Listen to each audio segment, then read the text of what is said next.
fan yi yëpp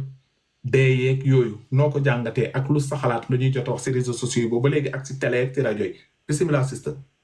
waaw asalaamaaleykum maa ngi leen di nuyu waa panel bi yëpp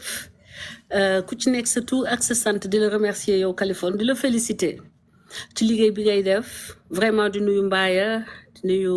Alou Seynou ses coach def naa colonel Babs voilà sëñ Abdoulaye Diop la baronne Zeyna ma sœur maa ngi lay ziar di remercier ñëpp ci seen intervention yu am solo yi di wax ni da ngeen def liggéey boo xam ni tey état moo ko waroon a def parce que traumatisme moo am traumatisme la maanaam sénégalais yi ak li ñuy dëgër fit yëpp lii daf leen dépassé et ñu waroon a tey am autorités yi di génn tout le temps di ñu expliquer crime bu amee fii États-Unis mbaa dina ko confirmer tout de suite autorité police dañuy génn wax ak population bi dalal seen xel won leen ni que on maîtrise la situation pour que nit ñi bañ a paniquer mais panique boobu moo tax nit ñi ñëw ci yéen au moins di jël di déglu li ngeen di ñu jox comme information moi ça m'a beaucoup aidé parce que dama traumatisé comme tous les Sénégalais gis benn jeune homme vraiment bu nekk à la fleur de l'âge ñu faat ko de cette façon-là di jaale ay mbokkam di jaale askanu Sénégal yëpp di leen ko jaale yéen ñëpp ñu nekk ci panel bi di wax ni li ma ko gisee mooy lu ñaaw la lu inquiétant la askan bi tiit na te autorités yi nañu gaaw génn rassurer les Sénégalais parce que la situation est très grave c'est un traumatisme Sénégalais yëpp fi mu ne ni ñoo nekk ci jàkk les gens maintenant dañu tëdd duñ mun nelaw may wax ni li ma mën a wax observation dama dégg ni Nabou Leye loxo bi dafa gaañu loxo bi dafa am dagg-dagg Kali mun nga ma ko confirmer wala ñi dem tribunal tax mun nañ ma ko confirmer. man de ñi dem tribunal it jotuñu ko gis man it wax dëgg fa yàlla aw ma sa lu leer ñi dem tribunal tey ñoom ñëpp kenn gisu si Nabou Leye wax dëgg fa yàlla. voilà man sama expérience parce que damay kii lu bëri ci mbiru crime yooyu noonu dama ko yàgg di suivre di déglu analyse yeeg police scientifique en général documentaire yu ñuy def gis nga ku rey nit par un couteau bu ñu reyee nit ak paaka ñi rey ak paaka dañuy gaañu dina am ku loxo bi dagg wala fu am jam-jam lenn lu gaañu ci seen loxo ka nga xam ne loxo bi am na dagg-dagg kooku c'est sûr que moo def crime bi munoo rey nit jam nit 11 coups de couteau te couteau bi rëccul sa loxo parce que ba nga koy jam yaa ngi ànd ak haine yaa ngi ànd ak xol bu jeex yaa ngi ànd ak colère te le nombre de coups de couteau aussi dafay wone que c'est une affaire personnelle que diggante nit ki ñu rey ak ka nga xam ne moo reyaate dañoo am problème dañoo am biif dafa am xol bu tàng boo xam ne mu ngi ci moom jëmale ko ki nga xam ne moom la rey donc moo expliquer le nombre de coups de couteau c'est une colère mer boo xam ne la da ko doon génne ci xolam en général le fait de couvrir sa victime maanaam nga rey nit ba pare sàng ko c'est parce que xam nga nit ki mës nga dund ak moom loo xam ne dafa tax ba nga am sentiment de culpabilité maanaam am nga problème le fait que yow sa bopp xam nga ni rey nga kii te am na foo jaar ak moom am nga culpabilité looloo tax ki ko rey xam na ko bu baax te am na relation ak moom personnel beneen bi nga xam ne observation bi ma def manque de cohérence su meurtrier yi ak beneen bi mooy amul effraction bu nit ñi di dugg ci kër gi dajjiwuñu bunt bi jaar tojuñu fenêtre jaar ci mais dañ leen ubbil bunt bi wala dañoo ànd soit ci leen dafa am ku nekk ci kër gi ubbil leen mbala ku am caabi bi dugal leen ci biir dañ leen on leur a donné accès à l'appartement et à la victime donc loolu moo tax ba Nabou Leye pour mu set dafay compliqué parce que dafa yor caabi ba pare deuxièmement mu borné téléphone am borné à ce niveau-là et dans toute l'histoire de l'humanité n'est-ce pas on a vu des personnes se déclarer coupables alors que defuñu laaluñu fekkewuñu foo gisee toujours crime bu grave am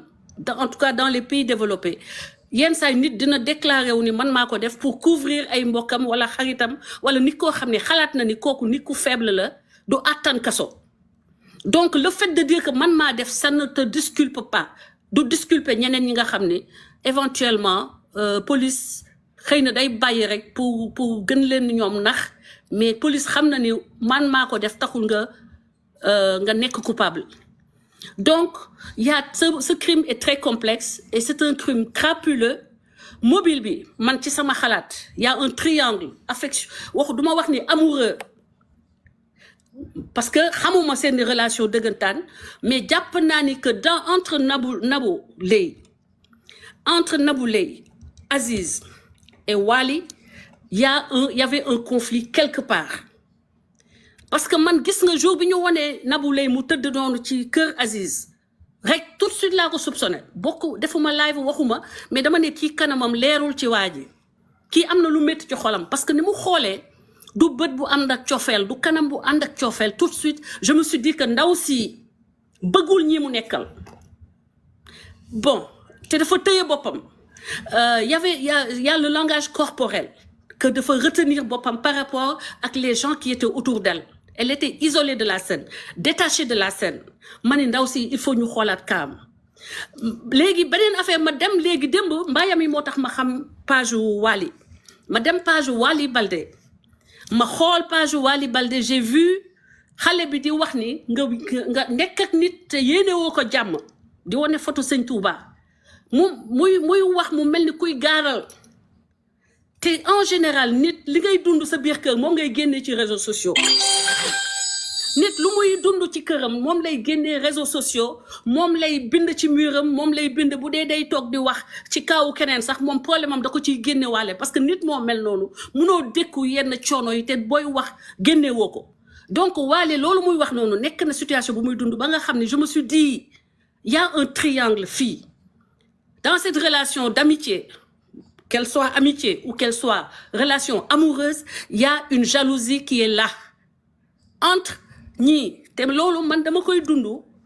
mën na bañ nekk relation amicale rek ñoom ñett ñëpp ñu nekk xaritu Wally mais day am benn genre rivalité boo xam ne ku ci nekk bëgg ni man maay gën a sës ci Aziz plutôt xëy na Nabou amoon na temps mu am exclusivité nekk ak Aziz mais le fait que Wally ñëw nekk ci dugg ci duo boobu Wally dafay jël une partie de l'attention bi nga xam ne Nabou dafa tàmboon di ko am Nabou Wally aussi day trouver ni que moom aussi dafa Nabou day nekk benn genre blocage pour que moom mu am exclusivité ci Wally man dama koy dund à travers ñi nekk autour de man dañuy nekk seen biir di xeexoo di soxorante ba ñenn ñi dem di wuti sëriñ donc ku la dem wutali sëriñ pour tas sa digganteeg ni mun na ko rey bu amee occasion parce que da koy considérer comme obstacle ci diggante relation ak waa ji nga xam ni mooy Aziz mu nekk ki nga xam ni moo leen jox accès au monde du spectacle ki nga xam ni moo leen ubbil buntu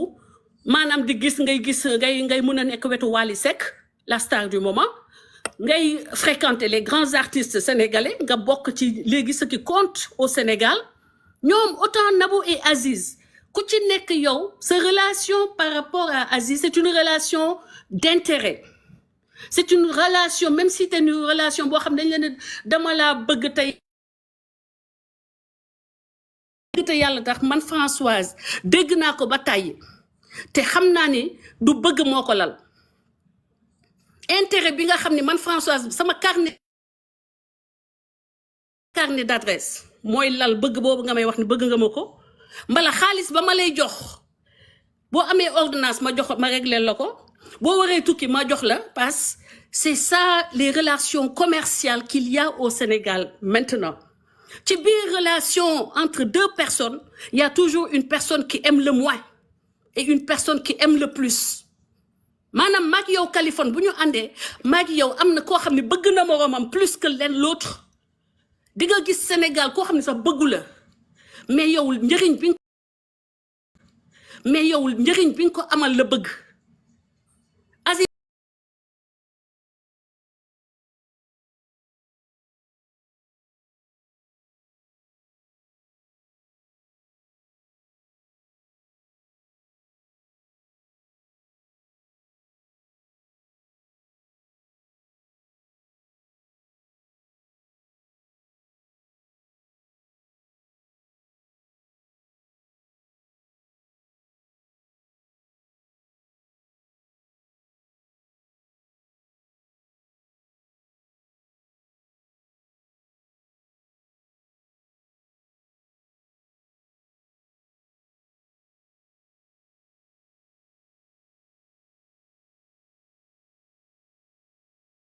Aziz Dabala mi tey mu perdre la vie parce que ña ko waroon bëgguñu ko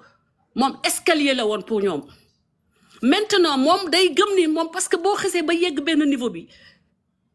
tu as besoin d'affection